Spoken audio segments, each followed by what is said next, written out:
নমস্কার বন্ধুরা, কেমন আছেন? আশা করি সবাই ভালো আছেন। আবার একটি নতুন ব্লগে সবাইকে স্বাগত। আজ সোমবার, এখন সকাল 8টা বাজে। স্নান টান করে চলে এসেছি, ঠাকুর পুজো করব। আর গতকাল রবিবার ছিল, বিকেলে ছোটো বেটুকে ছেড়ে দিয়ে আসছি। আমি দিদিমণি ঘন্টু গিয়েছিলাম। ঘর মানে ছেড়ে দিয়েছে, আর ঘরে ঢুকতে ইচ্ছে করছে না। ঘরটা ভীষণ ফাঁকা লাগছে। আর বড় বেটু 4-5 দিন আগেই চলে গেছে, পুরো ঘরটা ভর্তি ছিল, ফাঁকা হয়ে গেছে। আর সকালে যে ঘুম থেকে উঠে আরও যেন মনটা বেশি খারাপ লাগছে, কেন সকাল হলেই সে 6টা বা 6:15 বাজলেই উঠে যাবে।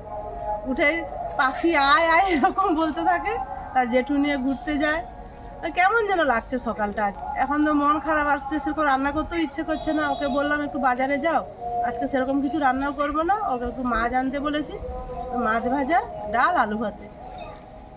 এখন একটু ঠাকুরঘড়ি পুজো করব, মন্দিরটা মুছবো। আর আপনারা ভিডিওটির সঙ্গে থাকুন, আশা করি সবার ভালো লাগবে।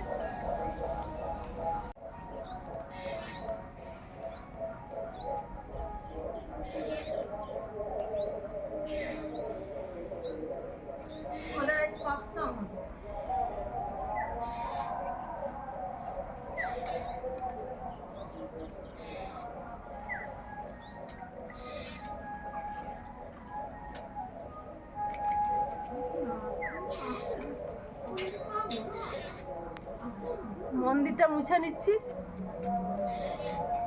রোজ সকাল আর বিকালে মন্দির মুছা হয়।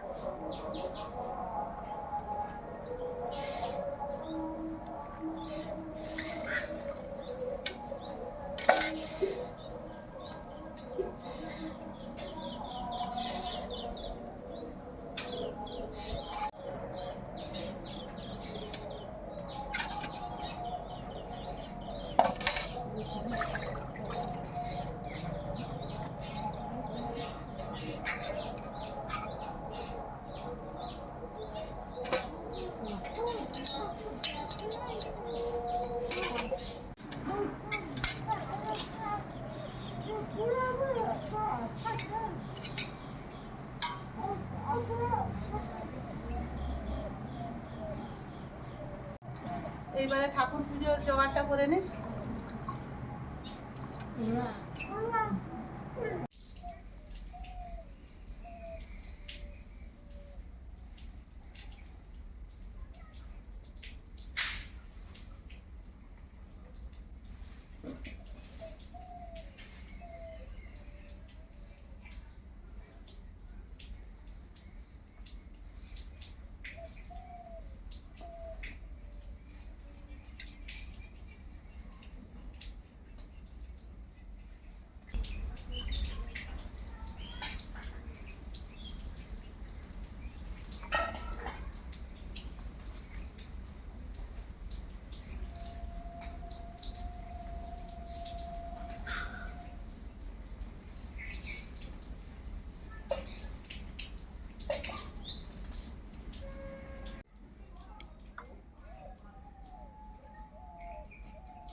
ও বাজার থেকে মাছ নিয়ে চলে এসছে, কাতলা মাছ নিয়ে এসেছে।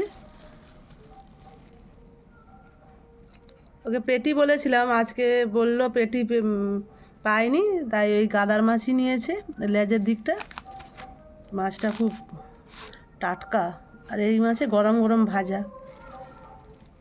আর দিদিমণি একটু গাছে আমাদের খামারটাতে শাক হয়েছিল, কীটা শাক দিদিমণি, এটা লইটা, লইটা গাছ কটা তুলেছে।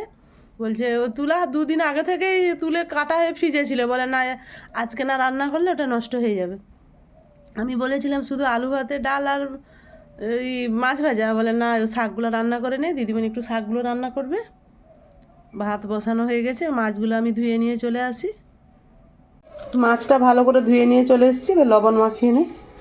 যেহেতু ভাজা মাছ খাবো, তাই বেশি লবণ দেব না, বেশি লবণ হয়ে গেলে আবার খেতে ভালো লাগবে না মাছ।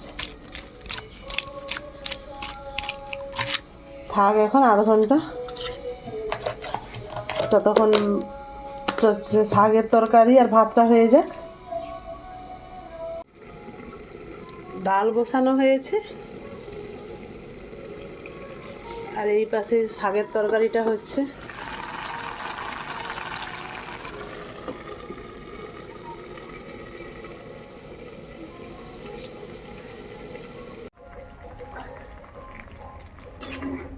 বিচে কলা নিয়েছিলাম 2 দিন আগে, বাড়িতে বিক্রি করতে এসেছিলেন শৈলা আঁকা, ছিল মনে নেই। তারপর সবজি ছুরিতে দেখি যে কলা আছে, তখন আমি ভাবলাম একটু বিচে কলা সিদ্ধ করে নেই, আলু ভাতের সঙ্গে মাখাবো।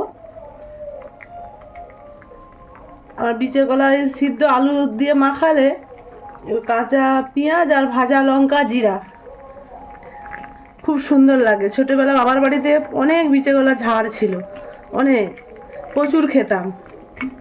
এখন একটু কিনে নিয়ে আসলে খাওয়া হয়, খুব কম কেনা হয়। বিচা কলা তো প্রচুর বীজ, আর যা খাই আমি আর দিদিমণি, কেউ খাবে না। আমার ছোটো যা একটু খেতে পছন্দ করে, সে থাকলে আমরা 2 জায় মিলে ভালোই খাই, কিন্তু এই সে চলে গেছে। এবারে এরকম ইচ্ছে হলে এরকম রান্না করব, খাবো, নাই তো না। এরা তো ভাই বোন কিছুই খেতে চায় না, আর নিজের একার জন্য কিছু করতেও ভালো লাগে না। বিচে কলাটা প্রায় সিদ্ধ হয়ে আসছে, এবার নামিয়ে নেই।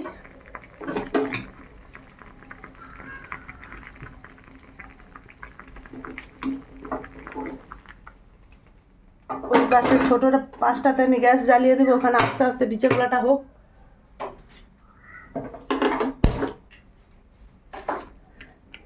আমি গ্যাসে কড়াটা বসিয়ে দিলাম, মাছটা ভেজে নেব। আর ওদিকটাতে আগেই রান্না করে নিয়েছি শাকের তরকারি আর ডাল।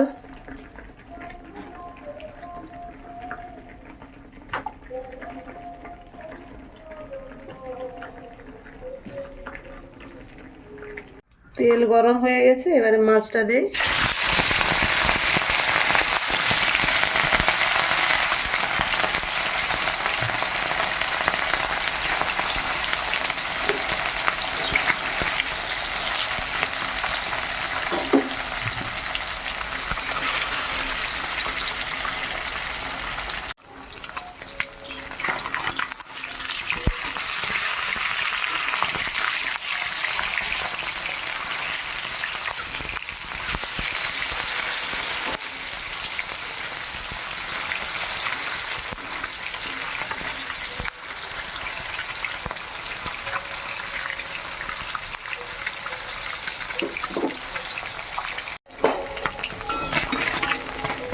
মাছগুলো হালকা করে ভেজে নিয়েছি, তুলে নেব। এটা একটু দেরি করে খাবো, ও বাজার থেকে এসে একটু দরকার আছে, আবার বাজার গেছে তো, আসতে একটু দেরি হবে, তাই মাছগুলোকে একটু হালকা করে ভেজে নিয়েছি। আর খেতে বসার আগে আর মজমজা করে ভেজে খাবো। ঠান্ডা হয়ে গেলে মাছ ভাজা খেতে ভালো লাগবে না, তাই হালকা করে ভেজে রাখছি, খাওয়ার সময় গরম গরম ভাজবো।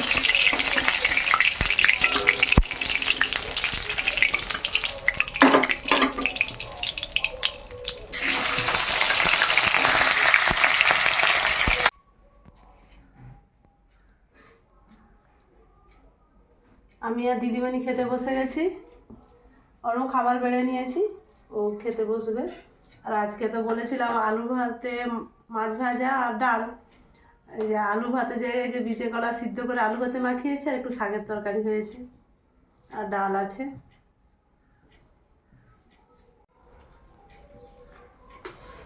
বিচে কলাগুলো সিদ্ধ হওয়ার পর ঠান্ডা হতে আমি বীজগুলো বের করে নিয়েছি, তারপর আলু ভাতের সঙ্গে মাখিয়েছি, খেতে দারুণ লাগছে।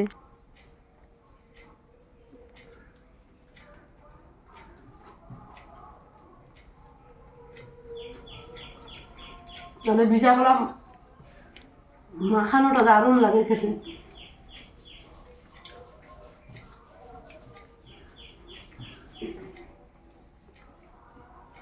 শাকটা দিদিমণি রান্না করেছে দেখি, চিনি দাওনি? চিনিটা দিলে একটু বেশি ভালো লাগে।